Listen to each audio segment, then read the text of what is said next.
가이오와 더메드리오는 교회 안수집사 정도 되는 이 본문의 정황상요. 그리고 디오드레베는 교회 장로 정도의 영향력을 가지고 있는 그런 성도입니다. 디오드레베가 가장 영향력이 있고 가이오와 더메드리오는 이 디오드레베에 의해서 핍박을 받고 있는 그런 상황입니다. 이 교회가.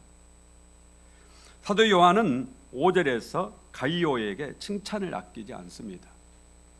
가이오가 칭찬받아야 될 일이 뭐냐? 순회 전도자들을 잘 대접했다. 그렇게 말해요. 당시에는 순회 전도자가 있었어요. 떠돌이 전도자라고 부릅니다.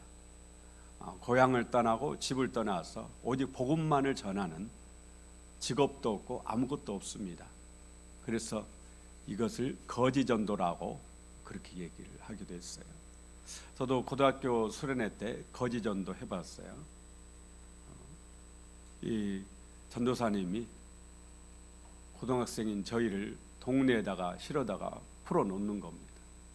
그리고 먹을 것을 안 줘요. 하루 동안 알아서 얻어먹으라고 그래요. 전도하고 거기서 만나는 사람에게 대접을 받아서 얻어먹으라고 그러거든요. 저도 어느 마을에 가서 그렇게 복음을 전하다가 지금도 기억에 남는 분이 있는데 60세가 훨씬 넘은, 제가 고등학생이니까 한 18살 정도 되었거든요. 그런데 60세가 넘으니까 제가 손잡버리죠. 그런데 그 할아버지가 수학자시더라고요. 시골에 사는데 수학을 연구하고 있어요. 아주 수학의 깊은 저기를 가지고 있는 그 연구하시는 분이에요. 그런데 그분이 저하고 오랫동안, 상당히 오랫동안 이 신앙에 대해서도 많이 아시더라고요. 근데 저도 그때 고등학생이라 뭐 철도 없고 물불도 안 가리고 그러니까 막 좀 싸우듯이 그렇게 했던 기억이 나요. 그게 바로 우리 빌립 전도에서도 그러한 거 하거든요. 그래서 교육받을 때요, 떠돌아다니면서 그들이 주는 것을 먹고 그들이 숙소를 제공하면 거기서 자고, 이 사람들을 순회 전도자라고 그래요. 그런데 초대 교회들은 이 순회 전도자들을 잘 대접할 그런 의무를 가지고 있었습니다. 교회들이 다 그랬어요. 가이오는 바로 그 일을 잘한 겁니다. 이 순회 전도자를 자신의 집으로 모시고 가서 먹을 것을 대접하고 쉴 곳을 경비와 여비도 도와주고 그런 일들을 했던 겁니다. 거기에 대해서 칭찬을 하는 거죠. 사도 요한은 이런 가이오에게 네가 그렇게 함으로 전도자의 전도에 동참하게 되는 것이라고 그렇게 칭찬을 합니다. 예수님이 말씀하셨죠. 마태복음 10장 41절에 선지자의 이름으로 선지자를 영접하는 자는 선지자의 상을 받을 것이요, 의인의 이름으로 의인을 영접하는 자는 의인의 상을 받을 것이요, 또 누구든지 제자의 이름으로 이 작은 자 중 하나에게 냉수 한 그릇이라도 주는 자는 내가 진실로 너에게 이르노니 그 사람이 결단코 상을 잃지 아니하리라. 우리 교회가 베트남에 교회를 건축하고 베트남 그 현지 목사님들을 매월 우리가 돕고 있습니다. 저는 여러분들이 하늘나라에서 분명하게 상을 받는다고 확신합니다. 왜냐? 예수님이 그렇게 말씀하잖아요.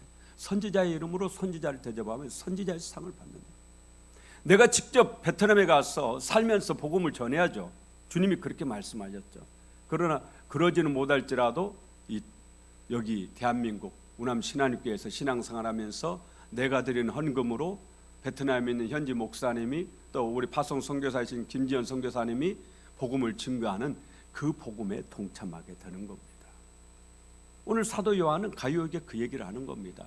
너가 순회 전도자를 대접하는 그것은 그 순회 전도자가 하는 일에 네가 동참하는 것이다. 그 말이 무슨 뜻이에요? 순회 전도자가 받는 그 상을 너도 받게 되리라. 할렐루야.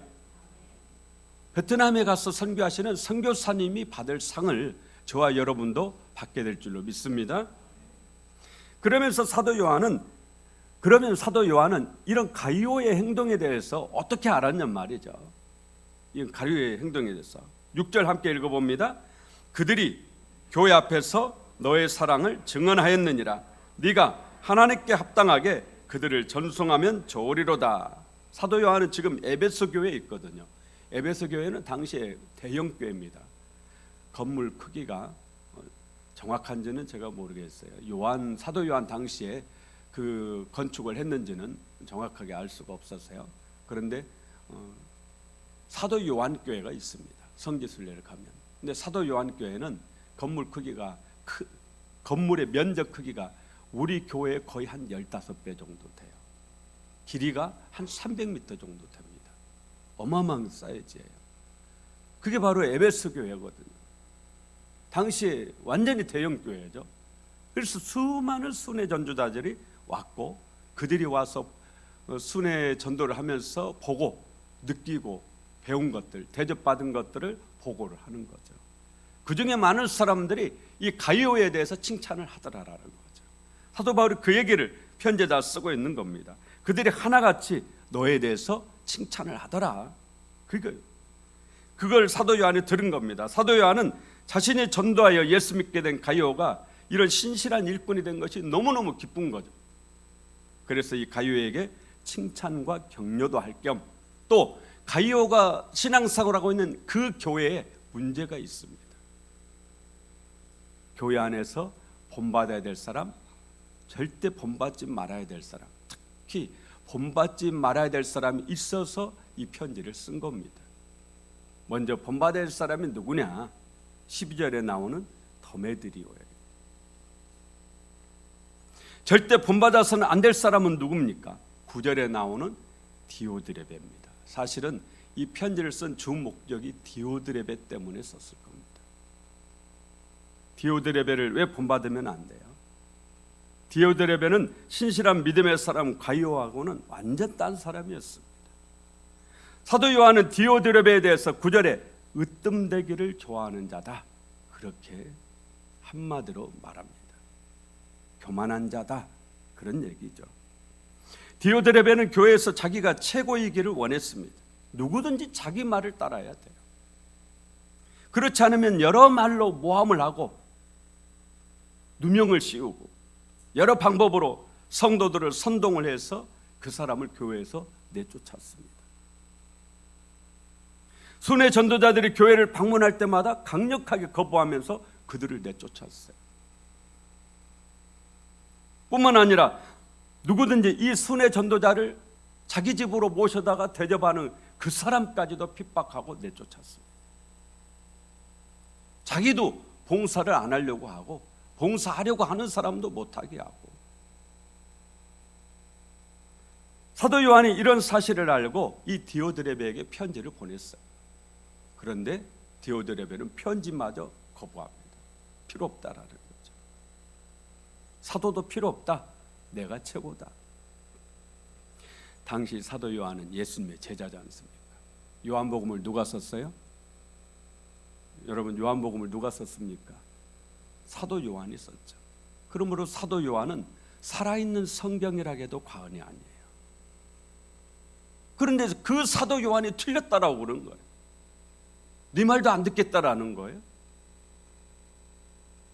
그렇기 때문에 많은 성경학자들은 이 디오드레베가 하나님의 일꾼이 아니라 사단의 종이고 사단의 하수인이다.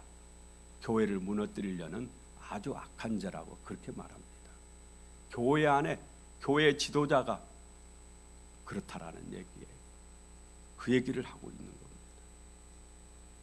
이 디오드레베는 자기 스스로 자신이 신령한 사람이라고 그렇게 자꾸 성도들에게 자기를 신령한 사람으로 그렇게 포장합니다. 교회에서 자기만의 영적 체험을 했고 자기가 하나님을 보았고 하나님을 만났다, 그렇게 얘기합니다. 그런데 사도 요한은 이 디오드레베가 결코 하나님을 뵌 적이 없다라고 분명하게 선을 긋습니다. 하나님을 만난 적이 없다고 강력하게 말씀합니다. 11절 함께 읽어봅니다. 사랑하는 자여, 악한 것을 본받지 말고 선한 것을 본받으라. 선을 행하는 자는 하나님께 속하고 악을 행하는 자는 하나님을 배웁지 못하였느니라. 악을 행하는 자가 누구예요? 디오드레베예요. 악을 행하는 저 디오드레베는 하나님을 배우지 못했다. 자기 말로는 내가 하나님 만났다, 하나님을 배웠다, 하나님의 음성을 들었다, 그렇게 얘기하지만 아니라는 겁니다. 악을 행하는 자에게 결코 하나님을 뵌 적이 없다라는 거예요. 디오드레베는 당시 교회에 엄청난 피해를 줬던 영지주의 이단에 빠졌던 자입니다. 그래서 바른 진리 안에 서 있질 못했어요. 영지주의 이단들처럼 자기 스스로 신비주의에 빠져 있었습니다. 교인들 앞에서 자기가 엄청 신령한 채 했습니다. 하지만 그가 말하는 영적 체험이나 경험은 하나님께로부터 나온 것이 아니라는 거죠. 마귀로부터 온 겁니다. 그런데도 디오드레베가 교회 안에서 영향력을 행사할 수 있었던 것은 많은 성도들이 그런 디오드레베를 바르게 분별하지 못했던 겁니다. 디오드레베를 따랐던 거죠. 하지만 순회 전도자는 이걸 아는 겁니다. 그렇기 때문에 순회 전도자가 교회 안에 들어오면 자기의 입지가, 자기의 정체가 드러날 수 있기 때문에 거부를 하는 거예요. 그래서 이 순회 전도자들이 에베소 교회에 와서 이 디오드레베에 대해서 정말 문제가 심각한 사람이라고, 아주 악한 자라고 그렇게 말을 하는 거죠. 사도 요한은 사랑하는 성도 가이오에게 이 디오드레베를 절대 본받아서는 안 된다, 그렇게 충고를 합니다. 이것 때문에 사실 이 편지를 쓴 것일 겁니다. 디오드레베를 경계해라, 조심해라, 본받지 마라. 반면 이 교회에는 가이오 외에도 또 다른 신실한 일꾼이 있는데 바로 데메드리오입니다. 데메드리오는 디오드레베와는 달리 진리 안에 있다, 올바른 신앙 안에 있었다, 그렇게 말씀하죠. 누가 이것을 증명하느냐? 12절 함께 읽습니다. 데메드리오는 무사람에게도 진리에게서도 증거를 받았으며 우리도 증언하노니 너는 우리의 증언이 참된 줄을 아느니라. 아멘. 많은 사람들이 데메드리오의 신앙이 바르다라는 것을 증언을 해줍니다. 여기서 무사람이라는 것은 교회를 말합니다. 교회가 데메드리오의 신앙이 올바르다라는 것을 증언을 해준다. 또 하나님의 말씀인 진리가, 하나님의 말씀이 데메드리오의 신앙이 바르다라는 것을 증언을 해준다. 그리고 사도 요한도 데메드리오의 신앙이 바르다라고 이 가이오에게, 데메드리오의 신앙은 올바른 신앙이니까 데메드리오를 본받아라, 디오드레베는 악한 자니까 본받지 마라, 사도 요한이 그렇게 말을 해주는 겁니다. 오늘 저와 여러분도 먼저는 교인들에게 인정을 받는 그런 신앙인이 되어야 될 줄로 믿습니다. 나아가서 교회 목회자에게, 목사에게, 전도사님들에게, 교회 지도자들에게도 그 신앙을 인정받아야 돼요. 그리고 하나님께 인정받는 것이 최고인 줄로 믿습니다. 우리가 읽는 성경 안에는 디오드레베와 데메드리오뿐만이 아니라 본받아야 될 사람과 본받아서는 안 될 수많은 사람들을 성경은 말씀하고 있습니다. 그들을 단순히 기록한 것이 아니라 성경에서 아브라함을 기록한 것은 아브라함을 잘 보고 그의 신앙을 본받으라고 기록해 놓은 것이지, 그냥 아브라함을 뭐 자랑하려고 이런 사람이 있었다, 이걸 알리려고 기록한 것은 아니지 않겠어요? 성경 안에 많은 사람들이 있는데 그 사람들 중에는 우리가 본받아야 할 사람이 있고 절대 본받아서는 안 될 사람이 있는 거죠. 그래서 그들을 보고 타산지석 삼아서 너 자신의 신앙을 점검해보고 올바른 신앙을 가지라는 그런 의미를 성경이 가지고 있는 겁니다. 여러분, 교회 안에서도 마찬가지입니다. 목사님이라고 해서 무턱대고 따르면 안 됩니다. 기도하는 사람이라고 해서 분별 없이 따라서는 안 됩니다. 능력 있다고 해서 무조건적으로 추정하면 안 된다라는 거예요. 예언기도 한다고 해도 먼저 그분이 올바른 영을 가지고 있는지 영을 분별하라고 성경은 우리에게 분명히 그렇게 말씀하고 있습니다. 요한일서 4장 1절에 사랑하는 자들아 영을 다 믿지 말고 오직 영들이 하나님께 속하였나 분별하라. 많은 거짓 선지자가 세상에 나왔습니다. 2000년 전에 쓰여진 성경에 하시는 말씀이에요. 2000년 전에 교회 안에 많은 거짓 선지자가, 많은 이단이, 많은 영적으로 잘못된 자들이 교회 안에 있다라는 거죠. 그들을 분별하라, 그렇게 말씀하고 있어요. 저는 최근에 기도하다가 오늘날 교회 안에 홍길동이 너무 많다, 그런 생각을 했어요. 홍길동이 누구예요? 홍길동 하면 뭐죠? 우리가 홍길동 하면 하는 얘기가 뭐예요? 아버지를 아버지라 부르지 못하고, 형을 형이라 부르지 못하고. 한국 교회 안에 홍길동이 너무 많아요. 저는 우리 교회 안에도 있을까 두려워요. 하나님을 아버지라고 불러야 되는데 하나님을 아버지라고 부르지 못하고, 이런 사람들은 주여라고도 하지 말라고도 해요. 저는 주여 삼창 하지 말라고 하신 그 목사님, 저는 분명히 상당히 큰 책임이 있다고 생각해요. 우리 한국교회 기도의 불씨를 사그러지게 한 역할을 했죠.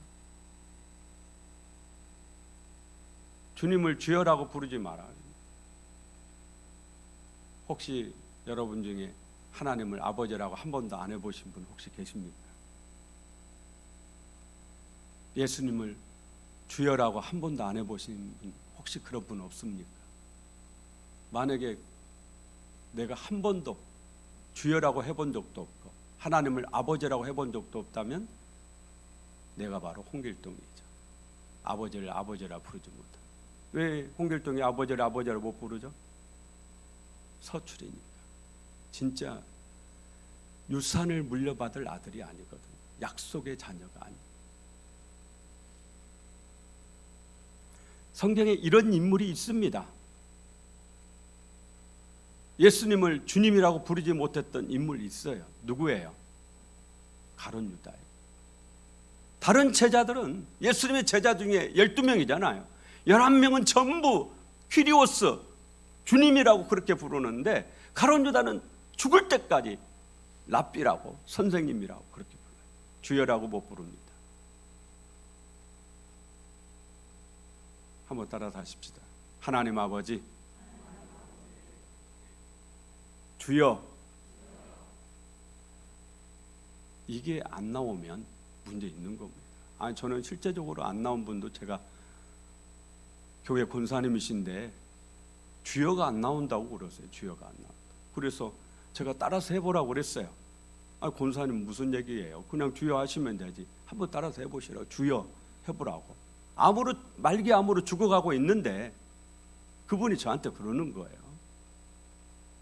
하늘산 기도원에서 제가 만나가지고 제가 얘기를 나누는데 우리 교회 권사님이에요. 여기 우남신앙교회 말고. 따라서 해보라고 그러는데도 안 하시는 거예요. 그러면서 목사님 안 나와요, 그러고 가셨어요. 이거 보통 일 아닙니다. 다시 한번 해보십시다. 주여, 아버지. 하나님을 아버지라고 부를 줄 알아야죠. 중요하죠. 하나님을 아버지라고 부르는 사람만 하나님 자녀 아니겠어요? 그러잖아요. 예수님을 주여라고 하실 수 있기를 바랍니다. 성경 인물 중에 우리가 절대 또 본받아서는 안 될 여러 인물들이 있지만 그 중에 오늘 디오드레베와 같은 인물이 구약에도 있습니다. 누구냐? 바로 요압 장군입니다. 요압 장군은 다윗 왕의 조카예요. 다윗의 조카입니다. 요압도 디오드레베를 사도 요한은 한마디로 으뜸되기를 좋아하는 자, 이렇게 말했죠. 근데 요압도 으뜸되기를 좋아하는 사람이에요. 자기 위에 누가 있는 꼴을 못 봐요. 누가 나보다 조금 더 높아지려고 하면 그 사람을 제거합니다. 살해해요. 암살합니다. 자기가 직접 가서 죽입니다.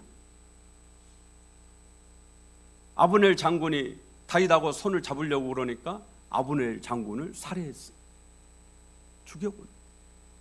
다윗이 조금만 더 가까이 하면은 그 사람을 죽이는 거예요.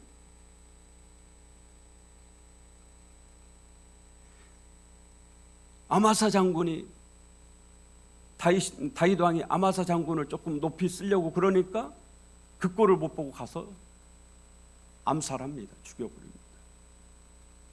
심지어는 다윗 왕의 아들 압살롬까지도 왕의 명령마저도 듣지 않아요. 필요 없어요.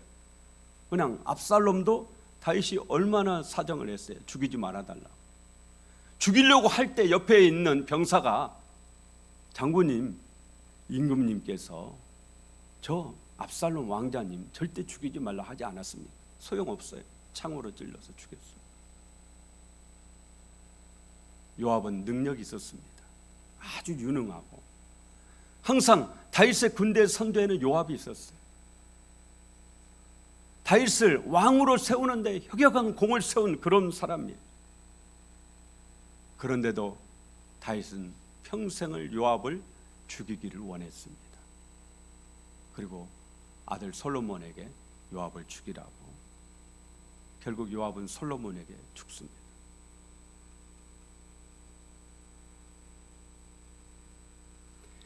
디오드레베와 같아요. 으뜸되기를 좋아하는 사람. 누가 나보다 높아지려고 하면은 그 꼴을 못 보는 거죠. 내가 최고여야 돼. 우리가 너무너무 경계해야 됩니다. 이런 사람의 끝은 결국 멸망이요 패망이에요. 잠언 16장 18절에 교만은 패망의 선봉이요 거만한 마음은 넘어짐의 앞잡이니라. 우리가 두 가지를 가져야 돼요. 하나는 내 스스로가 혹시 내 안에 디오드레베가 없는지, 내가 직장에서, 교회에서, 가정에서 높아지기를 원하고 대접받기를 원하고 최고가 되기를 원하고 으뜸되기를 원하는 그런 삶을 살고 있지는 않는지, 그 삶은 오늘 성경 말씀대로 하면 끝내는 그게 멸망의 길이다, 그렇게 말하고 있습니다. 예수님은 왕, 하늘나라 왕이시잖아요. 왕 중에 왕이시고 만물을 주인이시고 창조자이시고 하나님이세요. 그런데도 인간의 몸, 당신이 만든 피조물인 인간의 몸을 입고 이 땅에 오셨는데 어떻게 오셨느냐? 가장 낮은 곳, 죽음의 거기까지도 예수님 내려가셨거든요. 그 주님이 우리를 향해서 나를 본받으라 그렇게 말씀하잖아요. 우리가 끊임없이 예수님을 닮아가려고, 낮아지려고, 대접받기보다는 대접하려고, 섬김받기보다는 섬기려고 그렇게 노력하는 저와 여러분이 되기를 원합니다. 오늘 우리 한국교회, 또 우리 우남신학교도 마찬가지고요. 저도 마찬가지입니다. 옛날과 우리가 좀 달라진 게 있다면 그겁니다. 예전에 우리 믿음의 선배들은 정말 섬기려고 하고 정말 낮아지려고 하고 봉사하고 희생하려고 했는데 요즘 우리 교회에서 우리의 모습은 사실 그러한 것들이 점점 사라져가고, 우리가 지금 젊은 청년들에게 염려하는 게 뭡니까? 바로 그 문제죠. 집에서 한 명, 두 명밖에 없으니까 왕자와 공주로 자라다 보니까 이 아이들이 나중에 그 누구도 자기 위에 있으면 안 되는 거죠. 항상 대접만 받고 자랐기 때문에, 대접받는 거에 익숙해져 있기 때문에 섬기고 대접하는 것에 약한 거죠. 오늘 우리 교회에서 저도 여러분도 섬기는 삶, 낮아지는 삶, 겸손한 삶 살아가기를 원합니다. 우리가 가장 먼저 우리 예수님을 본받아야죠. 그리고 아브라함의 믿음을 본받읍시다. 이삭의 순종도 본받읍시다. 야곱의 끈기와 인내와 하나님께 복을 사모하는 그 열심 본받기를 원합니다. 요셉이 하나님 앞에 사는 삶, 호람대오의 삶, 이거 본받아야 됩니다. 모세의 헌신적인 삶 본받아야 돼요. 디오드레베는 교회에서 헌신하지 않습니다.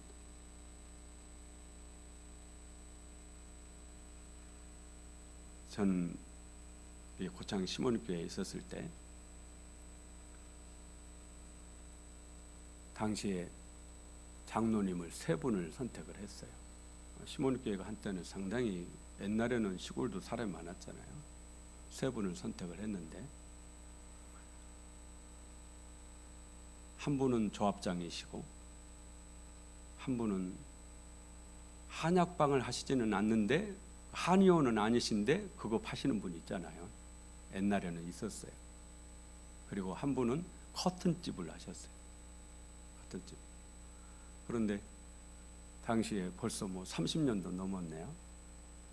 커트집을 하시는 집사님이 감사헌금으로 2천만 원을 하셨어요. 그런데 교회가 발칵 뒤집혔습니다. 두 분이 그분을 데려다가 네가 뭔데 사는 것도 구질구질하게 살면서 2천만 원이나 헌금을 했냐. 다시 찾아라. 결국에는 그분이 떠났습니다. 교회를. 나는 이 교회에서 더 이상 당신들과 신앙생활 할 수 없다. 그래서 마침 포항에서 처남이 금은방을 하는데 포항으로 가셔서 포항중앙교회로 가셨어요. 그래서 그 교회에서 신앙생활을 정말 잘 하시는 걸로 제가 지금도 그렇게 알고 있습니다. 교회 안에 정말 여러분 신앙생활하기가 천국 가기가 그렇게 쉬운 것은 아닙니다. 왜냐하면 교회 안에서 내가 열심히 해보려고 그러면은 그런 분이 있어요. 있습니다. 디오드레베가 있어요. 분명하게 있습니다.